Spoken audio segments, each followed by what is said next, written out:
పోవటంలోనే ఉంది గొప్ప. దేవుడు ఎవరిని బలవంతం చేయడు. దేవుడు ఎవరిని కూడా బలవంతం చేయడు. చాలా మంది అంటారు క్రైస్తవులు బలవంతం మత మార్పిడి చేస్తూ ఉన్నారు, బలవంతంగా యేసు బాబులో దించేస్తున్నారు, ఇలా అంటుంటారు కదా.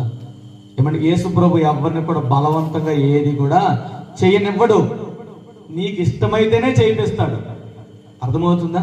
ప్రభా ఆయన అన్నారు, ప్రభా నన్ను లెగిసి కూర్చునేటట్లయినా చెయ్యు చాలు, నేను భిక్షమెత్తుకునైనా బ్రతికేస్తాను. యేసు ప్రభువుకి అవకాశం ఇచ్చాడు ఆయన.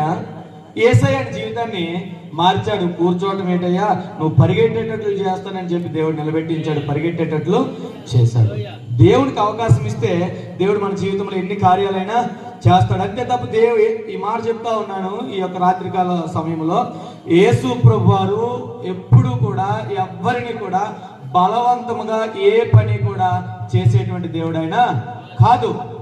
ప్రియమైనటువంటి వాళ్ళరా, యేసయ్య అంటా ఉన్నాడు ప్రకటన గ్రంథములో, నేను మీ తలుపు యొద్ద నిలుచుండి తలుపు తట్టుచున్నాను, ఎవడైనా నా స్వరము విని తలుపు తీసిన ఎడలా, ఇప్పుడండి తలుపు తీసిన ఎడలా నేను లోపలికి వచ్చి వాడితో నేను నాతో వాడిని కూర్చొని భోజనము తలుపు తీస్తేనే, తలుపు తీయకపోతే తలుపు బలవంతంగా తోసుకొని ఇంట్లోనికి వచ్చేసేటువంటి రకం యేసు ప్రభు వారు కాదు. ప్రియమైనటువంటి వాళ్ళరా, దేవునికి స్తోత్రం, హల్లెలూయా.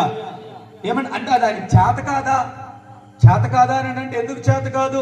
యేసు ప్రభు వారి యొక్క శిష్యులు యూదులందరికీ భయపడి ఏమంటే తలుపులు వేసుకొని లోపల నుండి ప్రార్థన చేసుకుంటా ఉంటే వేసిన తలుపులు వేసినట్టుగా ఉన్నాయి, కానీ యేసయ్య లోపలికి వెళ్ళిపోయాడు. తలుపులు ఆపగలిగాయంటే, ఇంటి గోడలు ఆపగలిగాయంటే ఆయన్ని, నువ్వు నేను ఆపగలమా అంటే ఆయన్ని ఆపలేము. కానీ ఆయన దేని కొరకు ఎదురు చూస్తా ఉన్నాడు? నీ అనుమతి కొరకు ఎదురు చూస్తా ఉన్నాడు. నువ్వు నన్ను నీ ఇంటిలోనికి రాణిస్తావా అని చెప్పి ఆయన ఎదురు చూస్తూ ఉన్నాడు. ప్రియమైనటువంటి వాళ్ళు, దేవునికి స్తోత్రం.